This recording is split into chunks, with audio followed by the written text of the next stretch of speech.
3 long days, some I don't know. It takes a little more than what you show, and that's yesterday. Yeah, yesterday. Welcome back to Bobby Finn Knows Everyone, a Pull Tab Sports production. Coming to you from Cub Content Studios, I'm your host, Bobby Finn. Born and raised on St. Paul's Eastside, where it was all about loyalty, hard work, and telling life how it is. Tonight, we have a Minnesotan hero with us. Former Minnesota State Representative, veteran, motivational speaker, and one of the toughest, funniest, most inspiring people you ever meet. John Kriesel, how are you? Good. Happy to be here. Thanks for having me, fellas. Yeah, thanks Appreciate for joining it. us. Yeah. It's awesome. Always with me, Tommy. How are you? Doing great. How are you? Very good. And Welcome Sal, back. Yeah, appreciate it. Been gone a little bit. Sally, how are you, bud? Yo, what's up, boys? Yeah, we're just getting after it, and we got a good guy here. It's going to be a fun pod. What should we get into first, sports or the? I don't know. I feel like Kreese is going to tell us so many stories. We just got to jump in. Just jump in. We're all fans, obviously, John. We've talked a lot about this. We listen to you on KFAN. We've heard podcasts. I haven't been to one of your motivational. Do you call them motivational speeches, or do you call them events? How do you go about it? Yeah, I mean, it depends on. I've changed my title from motivational speaker to keynote speaker to business and keynote speaker. Yeah. I don't know. Yeah, I heard they're fantastic. I think they're pretty good. Yeah. I'm biased though. Yeah. So why don't you tell us a little bit about that? Do you get called on a lot to get people inspired? Do you get called on a lot to help people just with their mental health, or what's the go-to? So a lot of businesses will hire me just to sort of give, perhaps to break the monotony. We've all been to work presentations, and they'll bring in someone, and a lot of times it's related to whatever field they all work in. Yep. And sometimes you just have to have something that's different outside of what they hear every day. Right. So that's where what the heck? There we go. I'm taking this off just so because I keep getting distracted. We're that important. I like it. Yeah, you are. Oh God, he's taking it all off. Yeah. Well, otherwise, phone calls and texts are gonna. Yeah. Oh yeah. Gonna Kind of catch my popular. You're a little popular. So yeah. So I enjoy the fact that a lot of times it will be all right, they've heard all morning from experts in sales. Yeah. Or this or that, and then I come in and I get to sort of be the completely different story that they're not used to, and I always inject humor in it to make sure, because if I just told the story about my legs being blown off and my bones sticking out, they might walk away just being like, oh my God, what the heck? Yeah. This way I'm able to make sure they walk away uplifted and inspired. Yeah. That's great. fantastic. I mean, I think that's kind of what you have to do, right? Just to be able to keep moving on. It's how I got through My it. grandpa lost his leg when he was 19. His wasn't by accident. Well, it was by accident. He but cut it off. He could, what? He could have. Well, he did. Tear this thing. His wasn't on purpose. He had a couple too many, and he was screwing around on a tractor for redoing Highway 61, and it got a hold of his pant leg and ground his leg right up. Is that why that highway is so crooked? Yeah, right? It might be. But he joked about it every time we'd go anywhere, right? You have to. He would break a beer bottle over it and say, "Ooh," just to make him, have fun with it, right? Well, and people stare. Yesterday, or whatever day, Saturday, we did the Halloween parade with my 6-year-old daughter. They're throwing candy, whatever. And then we go to Jerry's Foods in Woodbury, and they have a trick-or-treating deal in there. And you go, and we're standing in line with all these kids in costume. And always kids will stare, and kids are kids. Yeah, they don't care. And the parents are always mortified. Oh, yeah. I'll see the kids staring, and I'll wait to see how the parent reacts because I want to watch them squirm. It's funny. And the parent will be like, no. And I'll be like, do you have any questions to the child? And a lot of times they'll be like, are you half robot? Yeah, a little bit. RoboCop. Yeah. Are you AI? Are you a machine? Right. Yeah. Part machine. Yeah. Right. So it's fun. So, that's how I got through it. Yeah. Was laughter. Because sometimes things get so bad, we understand this being Minnesota sports fans, that you just have to laugh. Right. Because you can't believe it. Right. I couldn't believe this happened, but you laugh, you get through it, you find the good. And so when I'm delivering the speech, I inject humor at the appropriate parts so the story never gets too heavy. Sure. Right. So how do you tell the story to people? I mean, do people come out and say, all right, talk about your story and how it relates to, what we do every day? Or are you just going out there and just like kind of explaining to people how you persevere in life? All of the above. The speech that I give is 98% the same for any organization I'm delivering to. Yep. Because the story is the story. Because adversity relates to anybody. Yeah. That's regular life, business. Everyone faces adversity. And so I give kind of the Cliff Notes version of who I am, where I was raised, a little bit so they can kind of get to know me, but that's a very short part of it. And then I get into my military service, going to Kosovo, coming back, because my contract with the National Guard had expired. So I was getting out, and I wanted to be a paramedic firefighter for St. Paul. And so I was signing up for EMT classes, and the whole time we're in Kosovo, everything on the news was Iraq and Afghanistan. And we saw, and we felt guilty we were in Kosovo. We were doing good work, but we weren't in danger. Right. And we were just going where the government sent us. Yeah. We're executing policy. So when I got back, my contract was ending, we learned that there was a deployment to Iraq coming up. So me and my Army buddies that had been to Kosovo, a lot of their contracts hadn't expired, but they didn't have to go to Iraq because they hadn't been home long enough to where the military can force you to go on another deployment. But we all looked at each other. We're like, we're not going to sit back at Fort Living Room. We're going to go. So I re-enlisted. A bunch of us went down together to sign our waivers to waive that cool down period where the military couldn't send us somewhere. So we volunteered for the deployment to Iraq. So I get into that because essentially, and that's another reason why it would be insane for me to look and be like, poor me. I re-enlisted in the military in order to be able to go on the deployment. And then I had to sign a waiver, so did my buddies, to be able to go on this. Otherwise, we could have re-enlisted and then just stayed back home. So you asked for what happened to you, is what you're saying. I did. I said, you see that right there? Hit it. I want the good parking spots. No, that's unbelievable. I mean, you got two choices, though, right? I mean, inevitably, you get knocked down, you can lay there, or you're going to get back up, 100%. right? And keep fighting every day. And nobody fights harder than you, obviously. I mean, it is nice to be a RoboCop, but at the same time, you got challenges all constantly, and it's admirable for sure for you to do that. Why don't you walk us through a little bit? What year was this, and what was happening in that region at that time?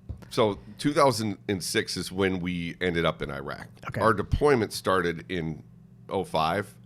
The whole Minnesota National Guard, not the entire Minnesota National Guard, 10,000 plus soldiers, but the 1st Brigade Combat Team, which at that time, and I don't know if it still is, was headquartered here in Stillwater.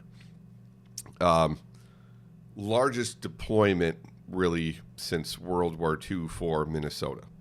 It had to be close to 4,000 service members. Our National Guard in Minnesota is the best National Guard in the country. I'm not saying that because I was in it. I've had the opportunity to go to Camp Ripley since being retired from service and going up and seeing our current service members, and our unit was badass, and I'll get into that. And it's easy to be like, back in my day, Right. we were unbeatable. Yeah. Sure. The new soldiers we have in the Minnesota National Guard would mop the floor up with us. We keep getting better. Our military keeps getting better. So that's heartwarming to learn. But at this time, so they were gathering up a huge deployment, reorganized our whole state military. So it started October of 2005 is when the train up began. When you're National Guard or reservist, you have to do a train up to get you prepared, because we do our 1 weekend a month to have a sort of on standby. Yeah. But then you have to get reps, like in sports. And then you actually go overseas. So that's what we did. But then as part of that deployment, the whole situation in Iraq. So 2006, into 2007. We got there April of 06. By the end of 06, the situation in Iraq had gotten so out of control that President Bush sent additional troops over there as part of the surge. And then they extended one National Guard brigade, is how it was said on the news. There was only one National Guard brigade over there, and it was our Red Bulls. Wow. And so that ended up being the longest deployment in the global war on terror. Now, my buddies like to point out that I can't claim that because I left halfway through it. Early. But yeah, so we were, our unit, Bravo Company 2 of the 136 out of Northwest Minnesota. And I had been East St. Paul, but in that reorganization, they mixed us and we're with some good old farm boys, sugar beet farmers and all of the above. They sent us to Fallujah, and we were not in the city of Fallujah because the Marines had already cleaned that place up, but it scattered the insurgents. And the insurgents aren't people, like are the Revolutionary War, are patriots that fought against the British. This was kind of the opposite. A lot of these insurgents, the majority of them, were from other countries that were there to fight Americans. They were extremists, and the locals were kind of caught in the middle. And so that's what Fallujah had been. And so if you imagine with the Twin Cities, if the Air Force is bombing the piss out of Minneapolis and St. Paul, and the insurgents scatter out to the quote-unquote suburbs, we were dealing with the suburbs. And so we were dealing with the insurgents that had moved out and were in the local population trying to blend in. But it would be like someone from Alabama hanging out with us now. We may look the same, we're from America, but we sound very different. Yeah, right. And our interpreters would be like, they're not who they're supposed to be. And so that's kind of what we were dealing with. When we first got there, it was sort of just they ease you into it. And then the operational tempo increased greatly, and they started having our unit taking the fight to the enemy. And we were under Marine command, so it was a very unique. They took our Army company of 100, roughly 100, gave us to the Marines, and then added 50 Marines to be mixed in with us. So super cool. Yeah.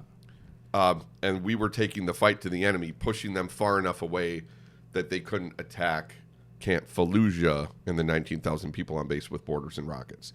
So that was our job over there, and we just battled them back and forth, pushing them away. So eventually they couldn't reach the base with those mortars and rockets. So we reduced the number of attacks on base. With that becomes quite a bit of danger. Wow. Yeah, right. So you're there and you're battling. This isn't just like one solo incident. You're there and you're battling and you're ingrained in the situation that's happening. And then I understand that you were keeping them from destroying your water treatment. The pump houses. Would Would attack these pump houses often because that supplied Camp Fallujah with water. Got you. So they know, and it doesn't take a rocket scientist to know, you cut off a water supply to a major base in the desert. Yeah, he knew that. Yeah. Yeah. So we would fight them off quite a bit. One of our second platoon, I was in first platoon, we would have little situations, and we didn't have an incident when my squad was guarding, because we'd be on like 2 to 3 week rotations, and we kind of liked it because we're left alone. We're away from leadership. You could not shave for a day or two and not get yelled at. But when you see the dust trail of a Humvee coming towards, you're like, get ready. Shit, this might be the Sergeant Major or something. I got a quick dry shave. And then it ends up just being there dropping off MREs and water, and you're like, I wrecked my face for this. But yeah, our squad was pretty fortunate, and we had a little bit of a different posture. We were a little more offensive. I think sometimes with your posture, you can send a message without doing something. So there would be like times that they would maybe mortar us. They'd send mortars from a distance. At one of the pump houses, I had a pretty close call, miscommunication or whatever on the part of our headquarters. Ended up being fine. That was probably the closest call I had at a pump house. But our second platoon had a battle from hell. There was 20 insurgents that set up a complex attack, and the 10 guys at Pump House Flanders fought them off. Wow. One of the guys got shot. One of our guys got shot in the stomach. Returned to duty, but Jeez. they wheelbarrow full of empty shells. So they celebrate every year. They have Flanders Day. They all get together and pound down a bunch of beers and talk about back when we were young and badass, you know. God. So it was quite a deployment, yes. Yeah. I mean, I just want to find out who these insurgents are and what countries they're from, and say, all right, you know, we're going after you too. I mean, I'm tired of all the bull crap. You know what I mean? Let's just get after them. Well, people paid a price. Oh, good. I'm happy to hear that. So as a guy from White Bear Lake, and you were there, I think you were there 9 months. Is that what you? Yep, I was there. Which the rest of the guys were there like 15, 16 months. So when you say 9 months, that's a long time. But I was probably the felt like the new guy? We had one guy leave 2 months in. He had a broken femur from a bomb blast. Wow. So and you get into this, and you can talk about the incident itself, but you get in there as a guy from White Bear Lake, and we're all Eastsiders, except for Sally's from North Dakota, dumbass. I joke because I went to St. Pascal's, but Bobby's like, you're not an Eastsider. I mean, he went to Our armory was the one on Maryland and Hazelwood. Okay. So Yeah, we were that's Eastside. we were Eastside. Yeah. Oh yeah, my buddies, my bros, my guys. I grew up in Cottage Grove. A Catholic school in St. Paul. I'm like Kriesel. I grew up on the East Side. I lived in Cottage Grove. We're one and the same, dude. 5 hours a day. Fought for my country. Yeah. So as you're there, are you like, God damn, I'm like, this is intense. I'm gonna lose my life for it. Like, this is. Are you? You're young at the time. I mean, but are you at the point where you're kind of freaking out? Nope, your No. training steps in. And there is a sign when you leave base. One of the gates we would go through, it had a sign that said, "Is today your day?" Wow. Because it keeps you sharp. Complacency Yeah. kills. So you have to have that mindset. And we would joke and we would goof around, and the quality of guys we were with was amazing. And that's how you survive. It's not just relying upon their skill and willingness to lay it all on the line for you, but just how good of a human being they are, where you could be one of the most dangerous, difficult, and inherently unfun jobs you can have. We still had a great time, and it was because of the people you're surrounded by. That's huge. But your training, you really, there's not a lot of time to think, and to just be full frontal here, 99% of the time over there, extreme boredom. But the 1% is the holy shit. Yeah. That's where you are, but you don't think during it. It's afterwards that you go, Wow. that could have been real bad. When that mortar Yeah. landed close by. Tim was pissed off because of the miscommunication from headquarters, and he's like, "Are you okay?" I'm like, "Yeah." My helmet's off, and I was like, "What the hell was that?" But it's after the fact that you're like, that was kind of a close call.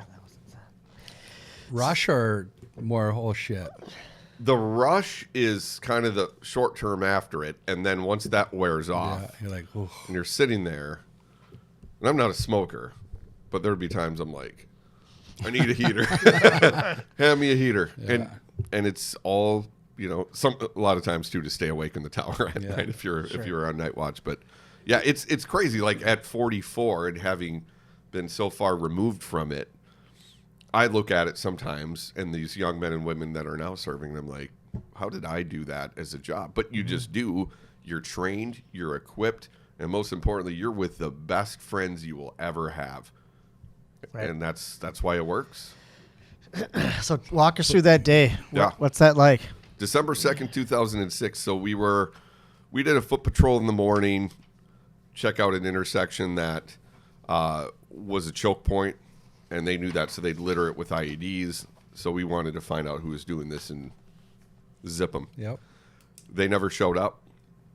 We got spotted by a goat farmer shortly after that, And so that's when we have to leave, because the likelihood they're cooperating with the insurgents, not because they liked the insurgents, not because they didn't like us, but it was made abundantly clear to everybody in that area by that insurgent cell that our unit eventually got, that they were AQI, they were Al-Qaeda in Iraq. These were not your run-of-the-mill jihadists. These were high-level, real deal. They would, if they saw people even somewhat perhaps cooperating with Americans, that might just be a wave.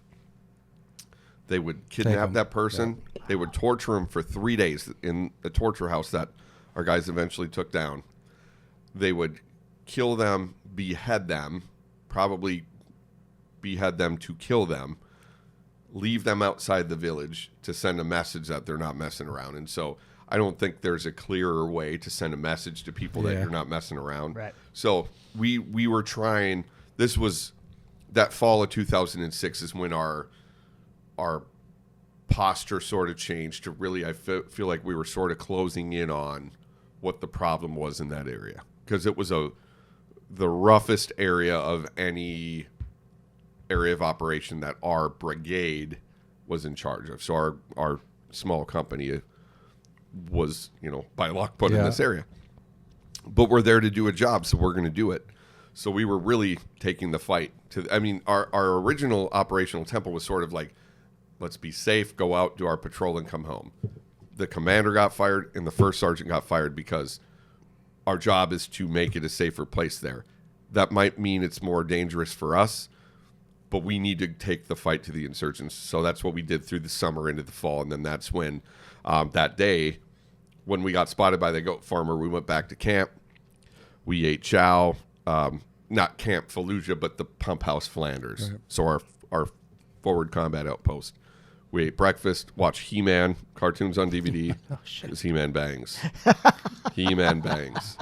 And how about She-Ra? She-Ra bangs? Does He-Man bang She-Ra? He-Man. There were discussions about She-Ra. Yes. And Tila. But Tila, and who was the queen?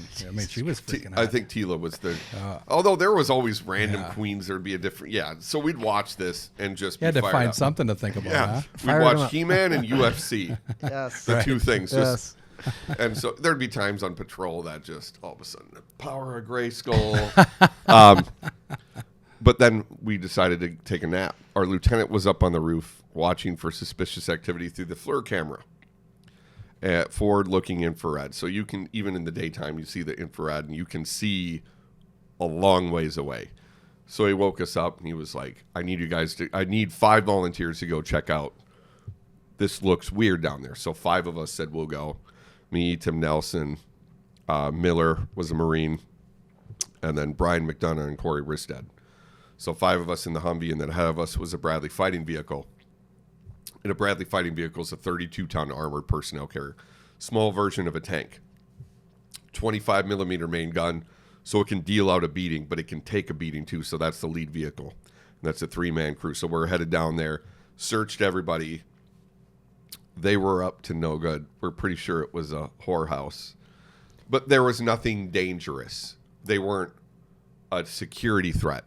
So as long as there were no weapons, no bomb-making materials, and this was in a pretty rough area. So once we said, all right, you're good, sort of the... So you're checking it out because there's a little bit of a disturbance. It's a little bit rowdy. Our lieutenant saw something down there, and it looked like there were people watching. Yep. All the things that sort of indicated that potentially there were some insurgents there. It's like Bobby hanging out down at Howard's where we're just at yes. on a Friday night. It's a little rowdy. It's a little aggressive. Guarded. But nothing to see here, folks. Kind of that thing. Well, that's probably what they were thinking, even if it was a whorehouse, though, because she's got clothes from her top to her bottom on. Nobody can see what she's doing anyway. Right. No, but that was the thing, is the way a lot of times they would just have their eyes showing. This was a very an extreme religious area. But there would be some of the older women wouldn't cover their face. But this one, they were very... The younger ones, younger now I'm saying this, but about our age, I was mid-20s at that time, they were showing their face. This is what helps kind of lead to believe that. And they were very, it just was kind of clear that that's what they were up to. Right. Gotcha. But again, not our business. Yep. One of the fellas asked if he could take a run at it, and I said no. And then when we're walking back to the vehicle, you always leave the gunner in to watch your back and pull security. He had gotten also maintaining radio contact with our headquarters and patrols in the area. So he let us know that our headquarters let us know that one of the little, when I say drone, it's a loose use of it. It was a remote control airplane with a camera on it, because this was Pre-drone. nearly 20 years ago. So they said someone's digging in the road at checkpoint 3-4. So we had to go and check it out. That was 2 miles from our location. We knew they weren't planting flowers in the road, so we knew that they were putting a bomb in. Yeah. So we headed that way, that Bradley to the front. We're the second vehicle. I was sitting shotgun. I remember calling in checkpoint 3-1, checkpoint 3-2, and as we called in checkpoint 3-3, we had to round this 90-degree turn to the south for that last stretch of road. And as we rounded that corner, I remember hearing this metallic, like, plink, and then this loud whooshing sound like you did a cannonball into a swimming pool, where you can hear things, but it's muffled. And it's just kind of the chaos of it. I didn't remember or feel myself flying through the air or landing on the ground, but I remember waking up on the ground, but I hadn't yet opened my eyes. So I could hear everything, and I was disoriented, but I heard rocks, kind of like, if you've ever had the spins, kind of like that. When Bobby does a zen, he gets the spins. I do. There's one Zen will get me. Was it the 3MG ones? I don't anything. I can't touch that stuff. So I hear rocks. That was probably the most notable sound, was the rocks hitting the truck? vehicle. Yeah. And it sounded like a massive hailstorm. And I heard my buddy yelling, "What's going on? Where's Brian? What happened?" So I knew what had happened. It was clear at that point this wasn't a dream. So then I opened my eyes. I see what had been. It was a brand new, it was maybe a month and a half old, fully up armored Humvee. And the Marines were pissed. They don't get new things. And this was a new Humvee, and we wrecked it. We drove over a bomb. They wrecked it. We had driven over, it was 200 pounds of homemade explosives packed into God. 2 propane tanks. So huge, huge, huge bomb. Meant for the tank ahead of us. Yeah. But they didn't drive over the pressure plate.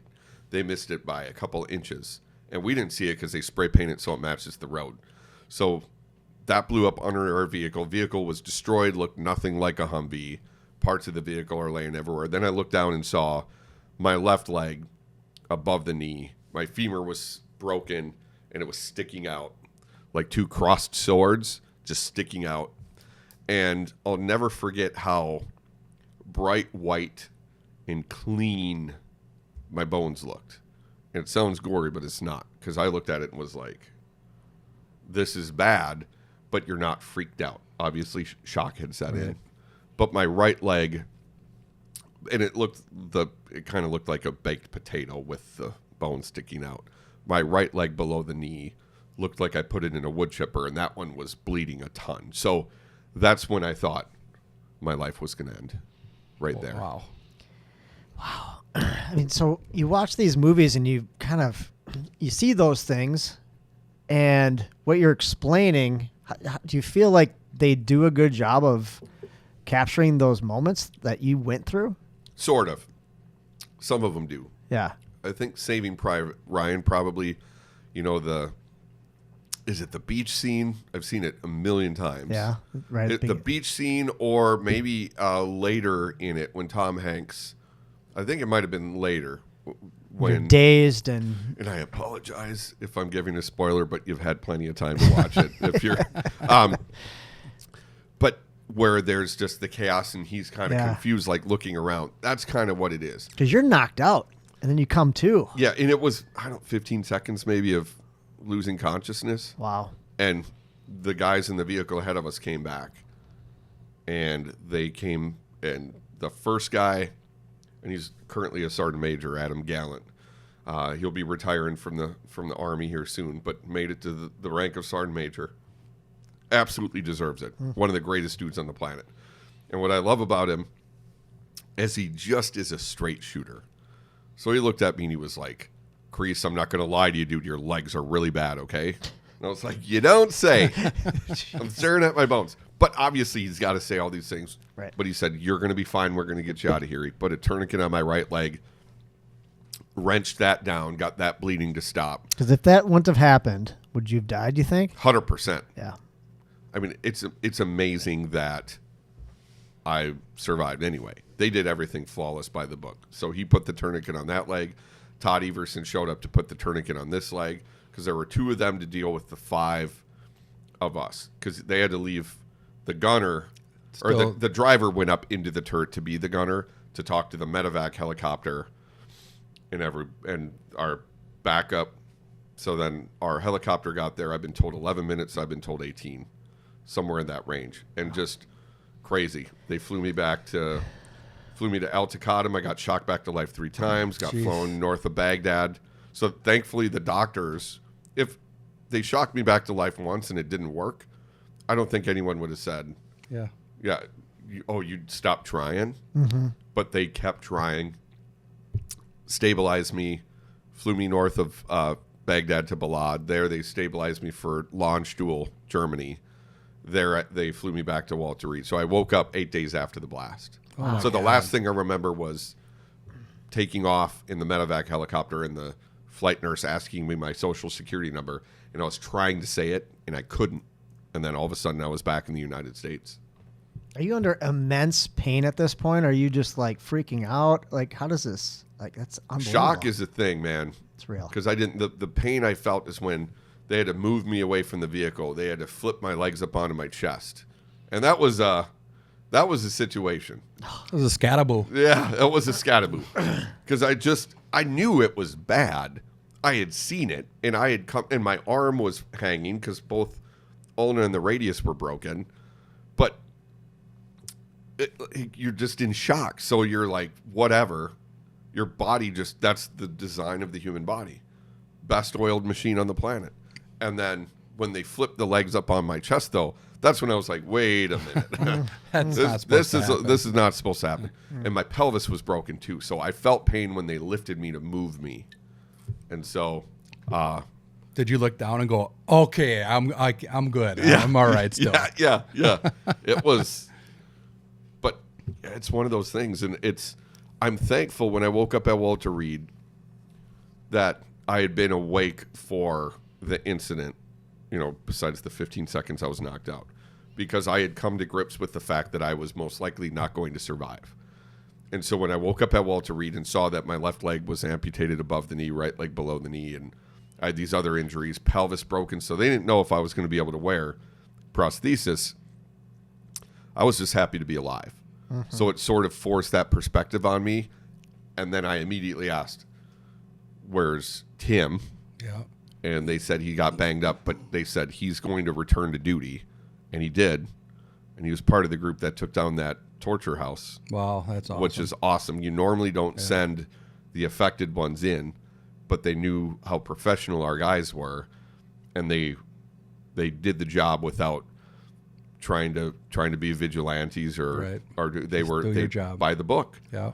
Most professional fighting force in the world is the American military. So, but then I learned that Corey Risted and Brian McDonough had been killed, and so that's the lowest point in my life. But that's when I started living my life, because then I was like, I have nothing to complain about. I survived something that 2 of my friends didn't, so I better cowboy the hell up. I better work my ass off to get out of this hospital and walk again and live a great life, and that's what I've tried to do. Joe, was that the time? Was that the moment when you knew that your life had forever changed? Absolutely. Because when I was on the ground in Iraq, I didn't think I was going to live. So I wasn't thinking about what the rest of my life was going to be. But when I was in that hospital bed and I saw that my legs were gone, and I saw that I had broken arms, I had a C-collar on, and then I saw I had a wound vac on my stomach because I didn't know my vest had been blown open. So I took shrapnel to my guts. They had to take 4 to 6 inches out of my colon. That's when I started thinking about the future.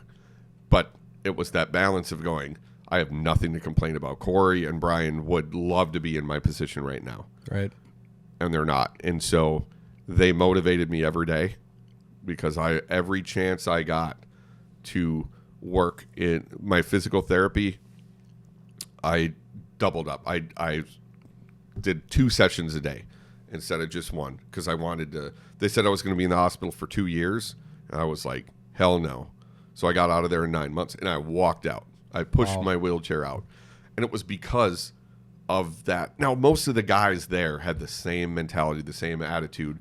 Everybody was cheerful. We'd give each other shit if someone was not working their hardest in physical therapy, and they might be having a tough day, right? But hey, what's up, Cupcake?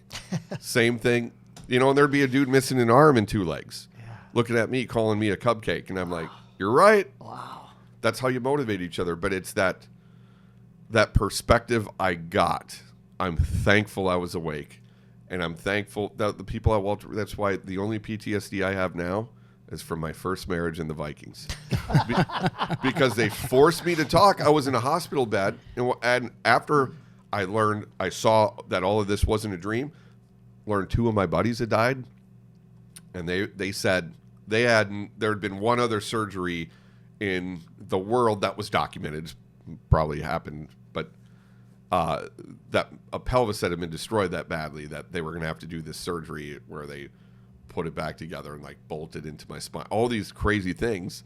They're telling me all this, and I was like, I got a tough road ahead of me, but I have no complaints because I'm alive. And that was kind of the start of my new life. Wow. It's incredible. Do you see a therapist now? Do you have mental health coaching? You're just I watched the Vikings. I watched the Vikings. So you're depressed all the time. So that's the thing is I want to be careful to not just be like, oh yeah, I'm a badass, I'm tough, and this was easy, because it wasn't. Yeah. I wouldn't have talked about this, but I was in a hospital bed with no legs and 2 broken arms. I was not getting anywhere. I wasn't escaping. I wasn't running away, and they made me talk about it.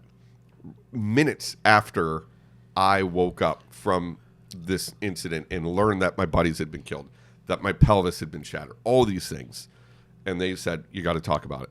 Tell me what you remember. And it was a balance of like, how bad's your brain injury?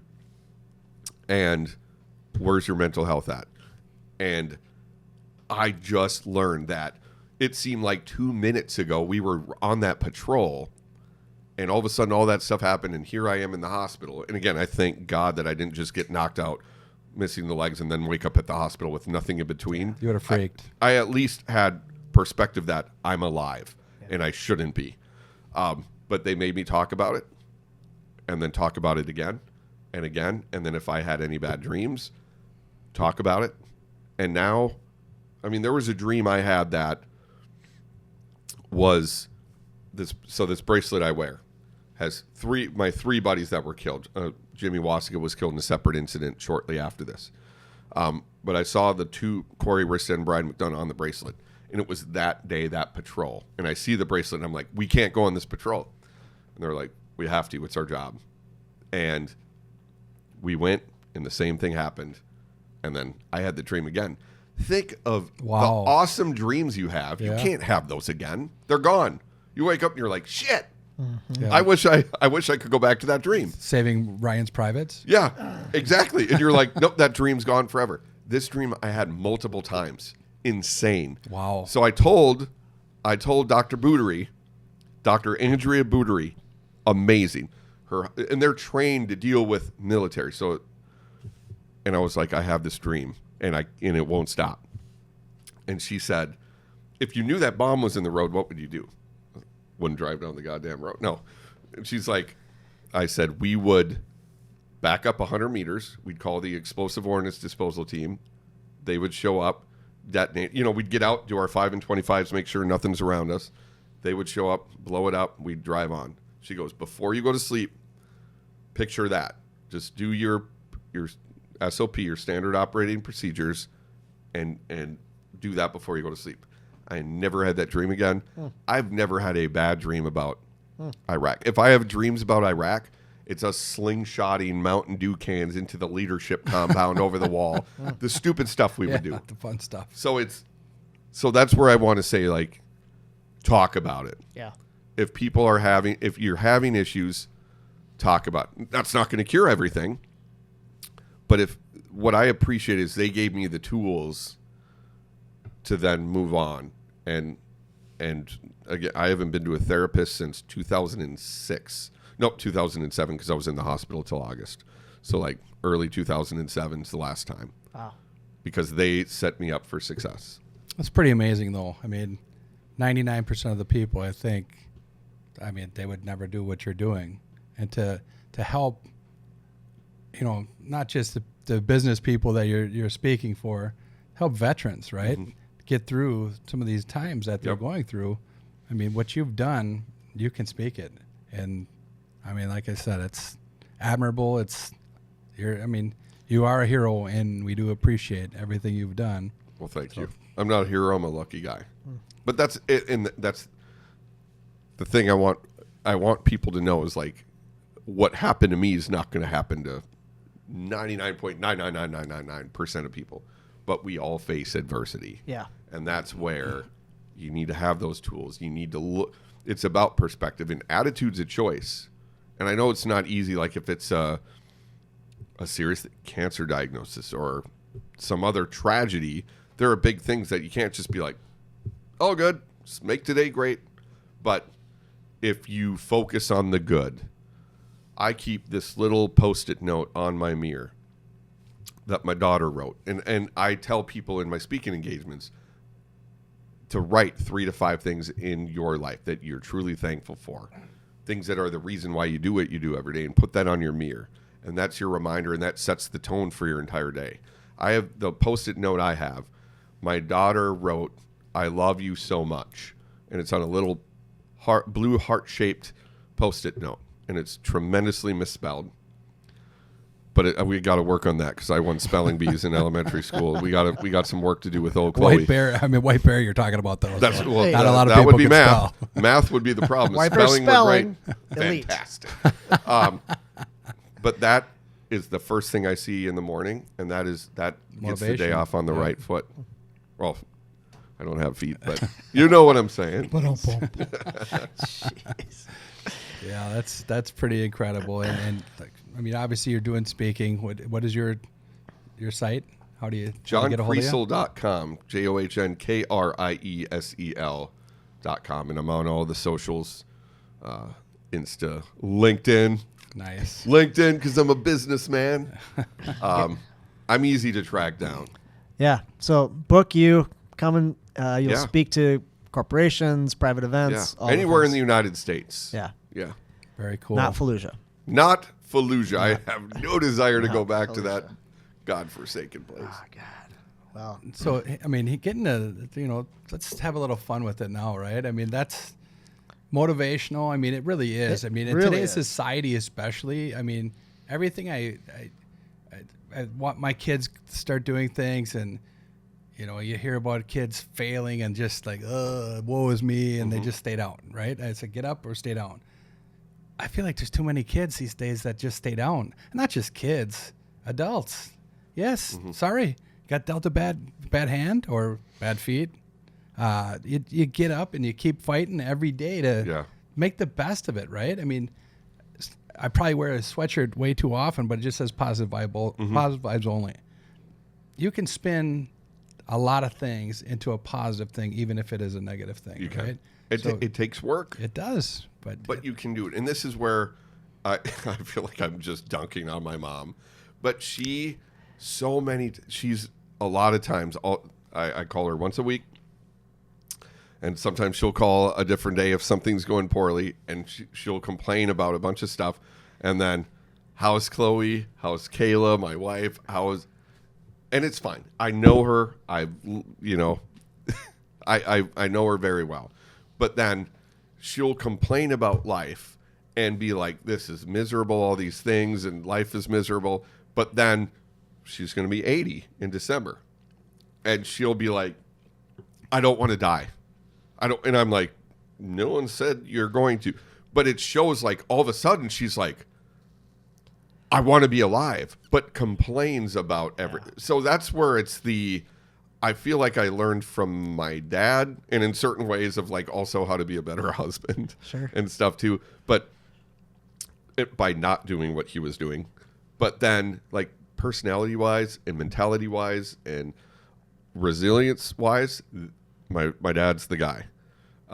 My mom, it's all of that stuff. But I learned just as much from, I don't want to be like that. I don't want to do that. And she's a sweet lady, all of that, but just chooses to look at the negative side of things. Yeah. Glass half empty more than glass half full. Yeah. And like not even a drop of water in the glass, even though the glass may be brimming. Yeah. But I mean, I've always said that too, is like you can take the good and the bad of any situation and learn from it, right? Yes. And I do think that the negative side almost teaches you more than the Correct. positive side, right? Yes. So, I mean, learn from it. Try to be better every day, right? Focus on these things and know what not to do. And you don't learn during the crisis. Right. You've got to survive. In the military, if there's an ambush, if you're ambushed, you face towards the ambush and assault through it. You might die, but if you just keep going, they're going to be shooting you in the back and the side. No, you got to aim at the enemy and assault through. And that's really how life is. You focus on, you got to deal with whatever it is head on, but you have to survive first. There was never like at Walter Reed, when I called it the Walter Reed Shuffle, one day I'd be like, oh, 2 steps forward, then 5 steps back. The next day, and I'm like, oh, I'm never getting out of here. But during that, you're never like, this is awesome. I'm having a great time here. This is great. Although now, laying in a bed with a TV hanging over it and people bring you food, might be all right for a couple days, but you have to survive. And then when you get through it, that's when you can look back on it and reflect on it. When we mess up at work or something goes poorly at work, even if it wasn't our fault, you got to survive it, fix it. If it's a customer service issue, whatever, get through it. And then afterwards you can look back and go, how did this happen? Why did this happen? How can we do better next time? Yes. Then you learn. Yep, absolutely. Well, I want to thank a couple of our sponsors. Gateway Fiber is one of them. And, Minnesota, we're in the state of hockey. Okay? We're in the state of a lot of things, but the state of hockey's great. And a bad internet connection is like a bad line change. It slows everything down. It causes chaos. It might even cause you to lose the game. Not for the Wild, but for hockey in general. And that's why Gateway Fiber is here to keep your internet skating at full speed. They're taking on big cable for years, and they've come to Minnesota offering faster speeds, better reliability, and customer service that doesn't sit in the penalty box. We're taking speeds up to 2 gigabytes per second, keeping your internet on the power play all game long. So check out Gateway Fiber. They are on your side. You got to visit gatewayfiber.com or call it 888-201-4339. Life's too short for bad internet. So check out Gateway Fiber. Thanks for sponsoring our podcast. I don't like bad cable. That's why I got Gateway Fiber.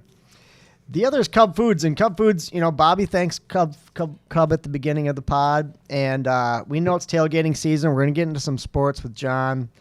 And if you're like any of us, John, you'd like a good tailgate. And we'll tailgate anything. We're hockey parents where we're tailgating in the St. Croix Rec parking lot. Good. Yes. We're doing car bars. We got it all. And Cub is there for us. So, they've got, chips, dips, wings, brats, produce, party trays. You can get your carb list there at Cub at the liquor store, which we like. So check out Cub for all your essentials. Thank you, Cub, for sponsoring the pod. Crack it for Cub. That's a new one. How about that for Crack it Cub? for Cub. That was Crack it great. for Cub. Alliteration. Yes. Yes. You can get some carbless at Cub. That's dynamite. So that is Cub Shop Happy. So, do you want to do a bar review quick? Have you been anywhere? You been anywhere that Kriesel's been? We do a bar review. And Bobby's bar review is sponsored by Element Beer, Wine, and Spirits. They're up in White Bear Lake. You been to Element? They're right over there in White Bear. Well, you're not a Cottage Grove guy now. So, yeah I don't Element. get to the old hood as often as I would like. Well, you had to have been at the White Bear Bar before, right? Oh, yeah. Yeah. Oh, yeah. We'll talk about the White Bear Bar. What do you think? White Bear Bar is divey as you could get, I guess. But It's not as divey as like the Clover in Vadnais We Heights. did a bar review on that. Oh, in know, Vadnais Bob- Heights. Yes. Oh, I thought you were man. talking about Newport. But the Clover Leaf in Newport Yeah. is dive bar, but nice. oh yeah, That's what I'm that's talking Bobby about. grew up I thought you there. were ripping. I was getting ready to take your legs Oh. out. No, I love that. What I love about that place, if it's like if it's a work from home day and I go to the gas station, grab snacks or whatever for the day, that place is busy All the time. whenever. All the time. Best day clientele you could possibly get. Yeah. Pays You'll the see bills. dudes out just Yep, pounding just heaters. Pounding and- heaters. So Bobby, where's the bar review? We've Yeah. got so many options right Well, now. we got to go White Bear Bar. Okay, 'cause White Bear Bar. John's from there, and White Bear Bar is Another- it's a staple, right? It's the cloverleaf of White Bear. It is 100%. Another one to check out, Junction 70 in Cottage Grove. Fantastic. Yeah. That's a good hockey parent bar too. Yep. If your kids have a practice or something up the road, yeah, Junction 70 is one of my favorites. Junction 70 is nice too because your wife will be happy going there. Yeah. The kids can hang My out wife there. loves dive bars though. Oh, really? My wife is me, but a female version. But that's your She's second awesome. wife. Correct. So I mean, you got to understand we're on our first wife still. yeah. We'll see Hey. how long that lasts, but we'll see. We're on our first Careful wife. with those So work conferences. they- if they're going to work They conferences all need the time, Junction start- 70s. Not White Bear bars. Yes. But yes. So White Bear Bar, yes, it's a fun bar. You get your good drinks. It's a good staff there. Okay. It's a staple of White Bear. Okay, and so here's our parameters, John, for if this is a good bar. Okay. First, we'll jump right to it. Did they have Golden Tea? They did. Do they have Touch Tunes? I think so. Yes. Touch Tunes is the must. Yes. Yeah. Do they have pull tabs? They do. It's like 8 boxes or something. They got a good pull So tab. they got the trifecta They got of the trifecta. greatness. Yeah. Okay, and service Service is solid. about I mean, it's kind of I'd say 8.8. okay, about 8.8. How about the let's go right to drinks. How about the drinks there? Drinks are nice. Drinks are a 9.1. Okay, good. Heavy pours. Heavy pours, yeah. Yes, Heavy I agree. pours. Did you get food? Do they have food there? I've never eaten there. They got- Pizzas. Usually Haggis. Taco Bell afterwards. You can go Oh, next you to- know what they do? You can bring in food. You can get food can go to across the Pezzo's or street and something? walk it in and Yes. sit there at the bar and have it. You could go to Cup and Cone across the street and You grab. could go to Cup and Right, Cone. right. You could go to Pezzo. Yeah. Oh, Pezzo bang. It does bang. Yep. And do they have, what am I missing here? We Service, don't- atmosphere. We don't atmosphere. have the atmosphere is solid. yeah. You got to Yeah. be careful though. Like on It's a always you never know Saturday what you're gonna night. get. It is. Yeah. It's like a box of chocolates, right? I mean, you can walk in there and there's summer teeth everywhere, and the other days you walk in, there's suits everywhere.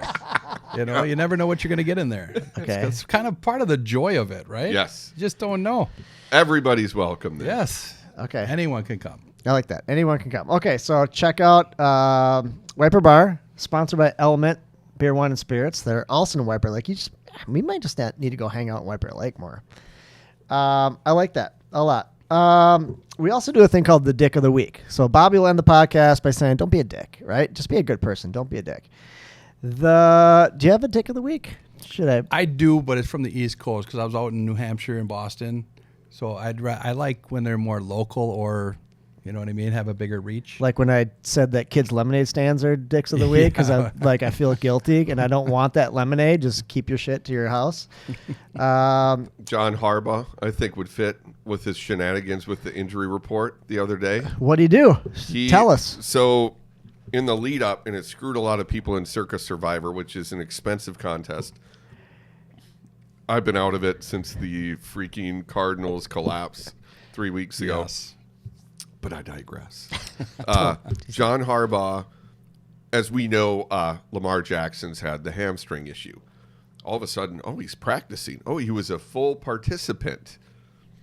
As it turned out, he was not a full participant. He was running the scout team, but not doing anything.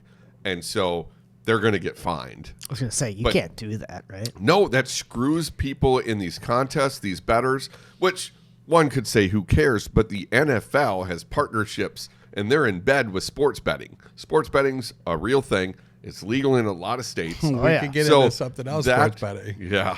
So this whole deal was just, there's no way he didn't know the rules. That's one thing to be like, lower body injury, full part.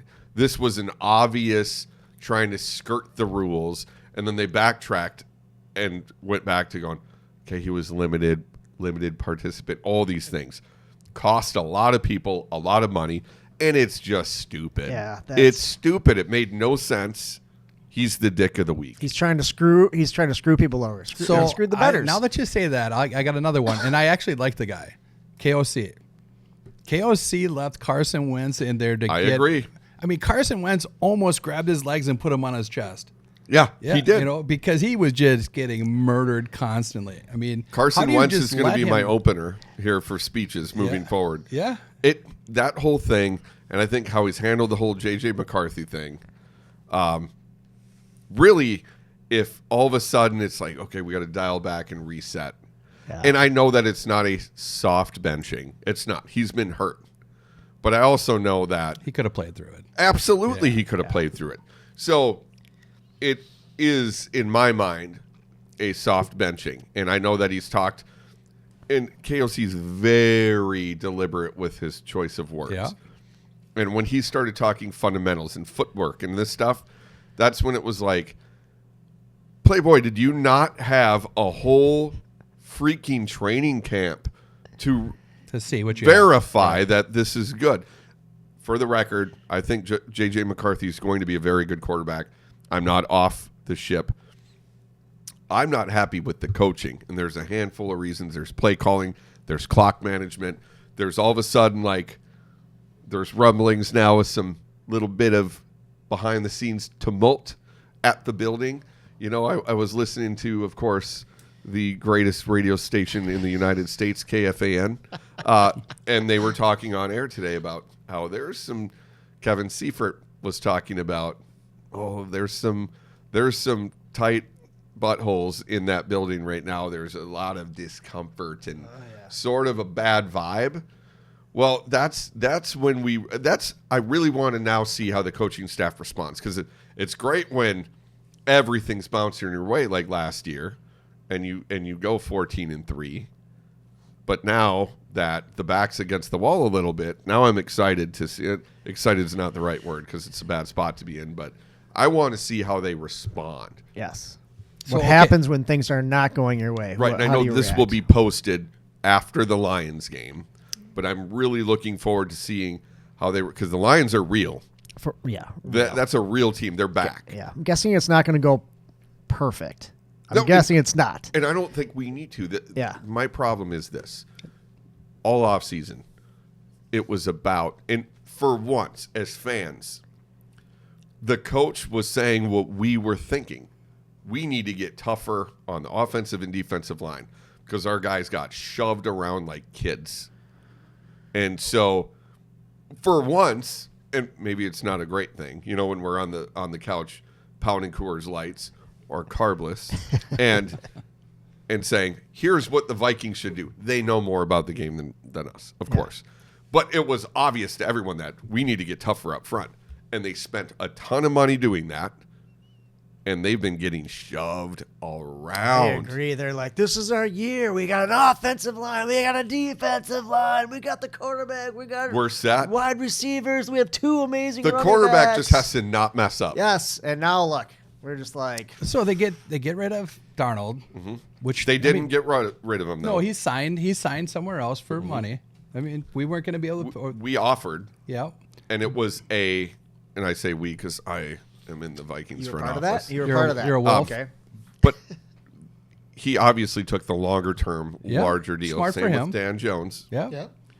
So they got those two. Yeah. That's why I give them a little grace. Okay, with that. so now here's the conundrum they're in, right? They got Wentz to be a backup veteran, which he did. Signed him late because no one else wanted him. And he's such a class act. Yes. You got JJ. Obviously, 7 of 8 quarters he struggled. One quarter, it was fantastic, and everybody was like, "Oh my God, we're back on the train." Well, now you got this kid that has a great arm, and he's doing everything right from everybody he's talking about. Brosmer. I was gonna say, you're talking about Max Brosmer? So now you're in a tough spot. There's some people that are saying Brosmer is doing better than J.J. McCarthy. in There practice. were people that said Kyle Sloter should be the starting quarterback. I like Kyle Sloter.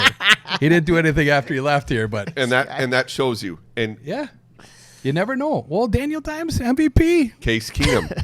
Yeah, Keenum. Case Keenum. Remember We- that? There was a We gotta keep situation Case. that in my pinch myself crazy life ended up at an event at a gathering, a holiday gathering with Carson Wentz, or not Carson Wentz.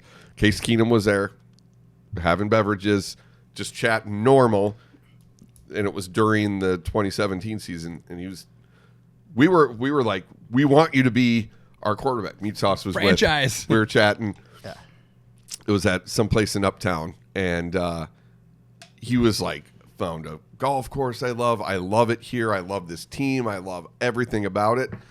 And I was on board because it is that if you're a guy that strikes out with the ladies all the time, then the average looking gal comes up and says, let's dance. How you doing? All excited, right? That's how we are with quarterbacks. Yeah.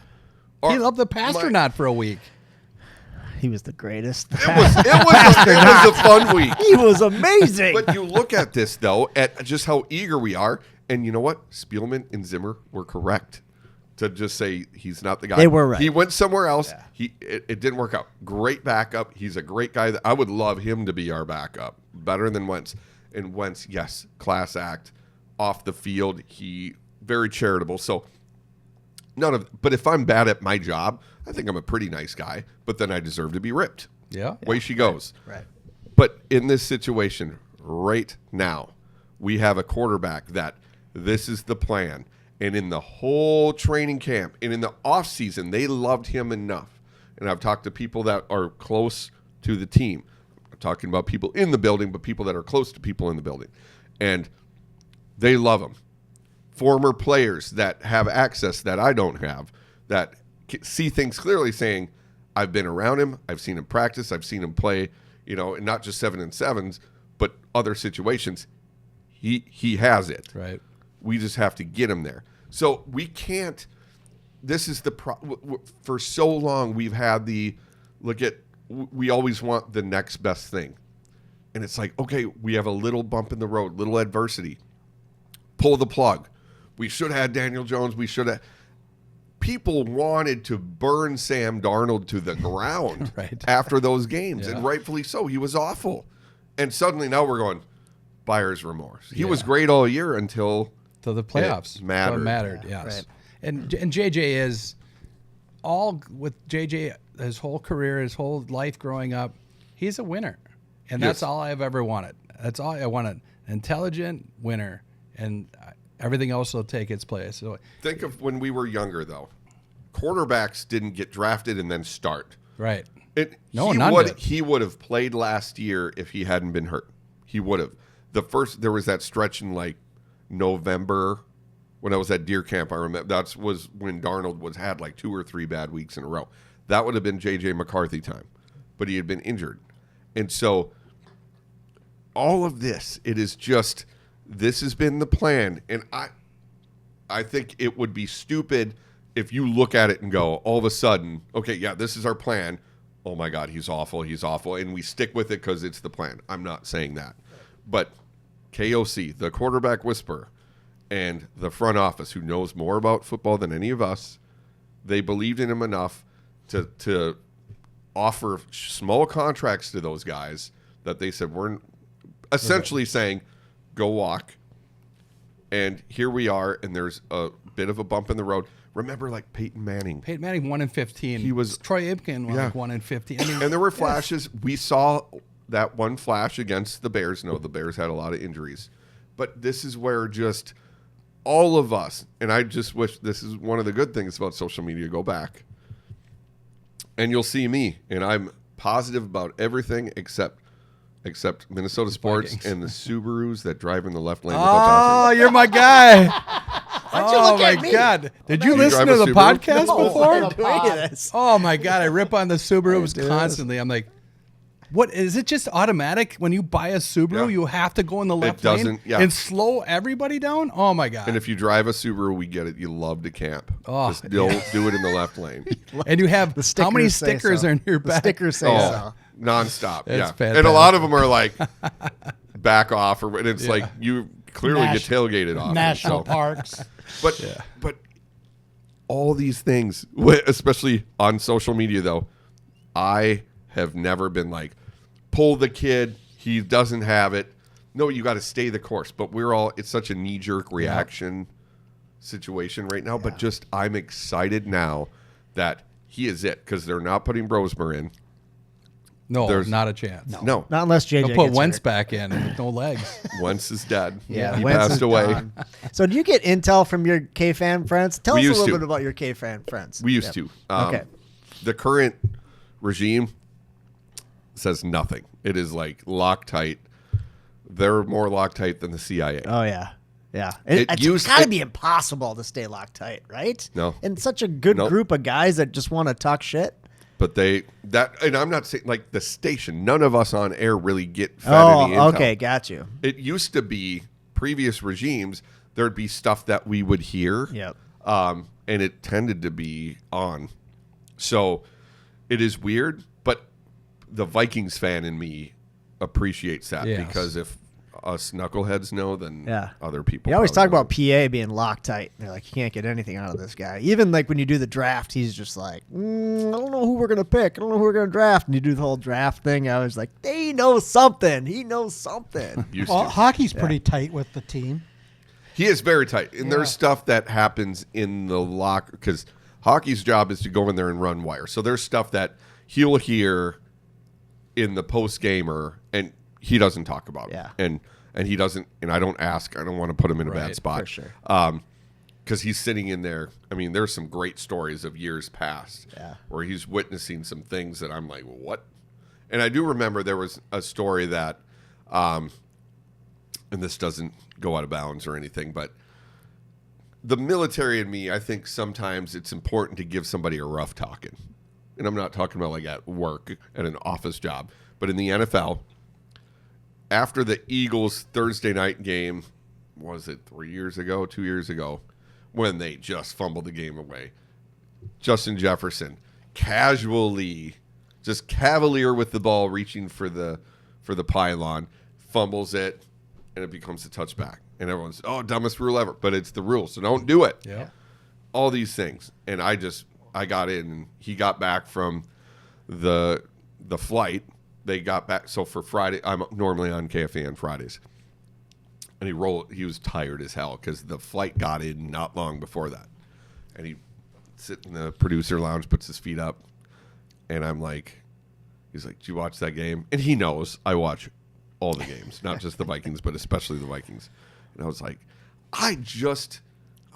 I'm not on board with KOC yet.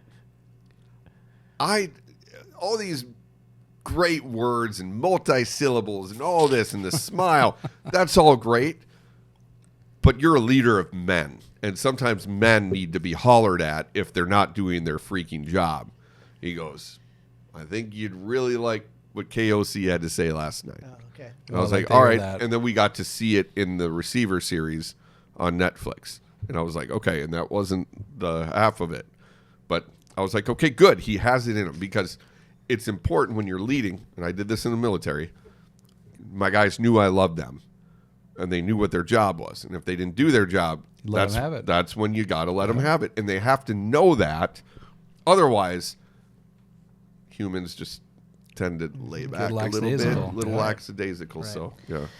So what you're saying is you don't like the guys on KFAN. I love and them. You don't hang These out with them, and they're losers. They are some of the best people on the planet. And I think that is why the show has had such great success. Everybody cares about one another. First of all, Paul Meat Sauce Lambert, Chris Hockey, and Corey Cove. Those three make it seem like anybody could do radio, because they are so prepared and so good at it that they make it seem easy. They really do. They We're all do. fans. We're all, Yeah. honestly, Yeah, we're all absolutely. fans. And they've invited this, that Corey talks about the big room. I can't believe I've got to be a part of it for 17 years. Every Friday I go in, or if it's a week that I have other stuff going on, whatever day I'm in, and those doors open up and I see on the elevator wraps that it says iHeart Media. I still have to pinch myself because I'm a rube. I listen to the station all the time. and I get to be a part of something that is awesome, and the success is amazing because of those guys, because of the leadership that has really allowed the show to do what it does. And then the part, I know that at any time, if I was stuck on the side of the highway and I didn't have AAA, Don't call Meat Sauce. He ain't coming. He'll call 100% AAA would. for you. Meat Sauce would be the first one I there. know, I'm Do kidding. Meat Sauce and I Corey get along? It seems like, Yes, man, they do yes. not like each other. They love each other. And that's the thing. It's like, if you watch it on and I love that it's on YouTube now. That I prefer to do it that way. And then also, too, is at work. When I'm busy, I can hit pause. I can't pause it on iHeartRadio. Then you see the facial expressions, and you get more of the context. 'Cause Yeah. Corey will say stuff, and it lights him sounds like, man, he's being real But he's mean. smirking at him. And he's smirking. Yeah. Yeah. It's great. It is. I feel so blessed to be a part of it. Yeah. Okay, ready? I know you're going to love to play this game. Hump, marry, kill. Oh, God. Corey, Meat Sauce, and hockey. Go. Quick, hurry. I would marry Paul. I would. This is awful. You can't put me in this spot. I can't believe you're going to answer it. I can't believe you went through with it. He has to I now. think you're just going to tell me No, that far. I can't go any further. No, because honestly, I wouldn't kill any of them. I'd hump them all. All right, that passes. Paul's my closest friend on the show, though. He was in my wedding, my second wedding. I didn't know Just that. Cool. yeah. Yeah, they all seem like phenomenal guys. Absolutely. And We they're all the love the same show. off air is on, except they swear. Never, off air. yeah, never How do you change who you are. How do you not? How do you guys not throw out swear words and You keep don't? it all tight and You just don't. it's unbelievable how you 'cause you because I don't. know you guys are all like fun loving. I'm gonna have a tough time doing that at KFAN at noon when Common's not there anymore for you and I. Yeah. right. They're gonna have so many The old noon to three. bleeps every time I It's- talk. You can't. And you can't. and it's you're just There's used to probably it. so many stories too where you guys are just like, ooh, I want to tell this or man. I've had the dump button hit on me once. Okay. And it was because I started a Peter North joke that wasn't going the direction Chris thought it was. He dumped It you. was because and so he dumped it, and then I kept saying it, and then he was like, "That was funny. I shouldn't have hit the button." I was like, "I've never cussed on air, ever, like an actual hilarious. cuss word, like an Yeah. FCC cuss Yeah. word." And you guys have a lot of fun in Vegas. You always seem like Yes. Vegas is a great trip. Yep. You should go. Yeah. It's super fun. Yeah. And I was bummed I couldn't make it this year because I had speaking engagements and stuff. But Yeah. one of my favorite times of the year, I go every. Meat Sauce has set up this sports betting trip every year that is not affiliated with the station. So it's some of his high school buddies and some of their buddies. Like it's grown, and now it's shrunk because people's kids are now in Yeah, I can't do AAA it. sports and all that. But and then Tim Nelson comes, other people, and it's just the most fun because at its peak, when there'd be 20, 25 of us, there would be the Tommy Olsons that we'd see them at lunch and then a little bit into the afternoon, and then they're going to go to the pool, and then they're going to go out to the club, and they'll be getting back to the hotel By the time they start, as we're getting up to go have breakfast. Yeah. Us old men who Yeah. will shut it down at 2 or 3 a.m. Right. Yeah, I'd be in that group. yeah, that'd be That's fun. my favorite one, though. We That's followed awesome. up KFAN at the White Bear Hockey Day. Oh yeah. Oh, yeah. Yeah, we sure. followed them up. We did our pod right after them. So I'm like, hey, we can Yeah. go out That was there a and do cool that. setup. Yeah, Yeah, they did a for great sure. job with it for sure. But and will you come back on sometime? Absolutely. Because there's a lot more stuff that we want. Yeah, to we want to get in. Less serious stuff, not bones sticking out of legs. And Oh, that's not serious. you're right. Before we take off here, John, I heard a story about you from a friend of ours who actually introduced me to you, and you guys would golf quite a bit together. And you start out on 1 and everything's good. You get to 9 and get a few Dr. McGillicuddies in you, and all of a sudden somebody's driving and the cart flips. I'm not sure if you had a little flashback to the suburbs of Fallujah or not, but the next thing you know, the cart's on its side, and thank goodness you told him, it's okay, it landed on my legs. And that is probably why Mississippi Dunes is closed. So You're the problem. This was probably less than 6 months after in honor of I that, had gotten home. Yes.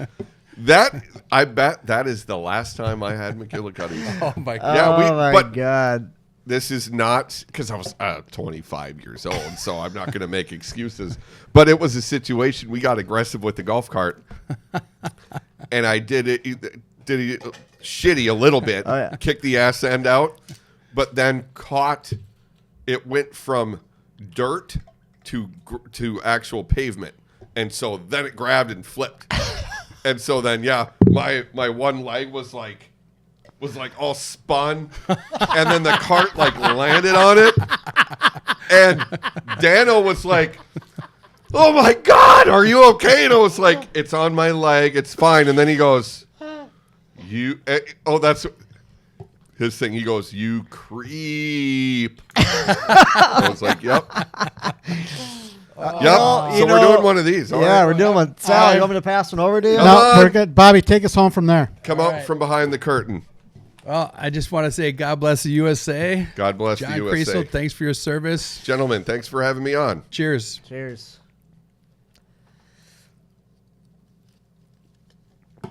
Oh, right. McGill. Oh, that's peppermint. Oh, it's my least favorite booze. It's quite refreshing, actually. It's a mouthwash. We appreciate you coming on. Yeah, Yeah, thanks for having me, you guys. Yeah. unbelievable guest. Yeah, we didn't even talk about Chauncey Billups.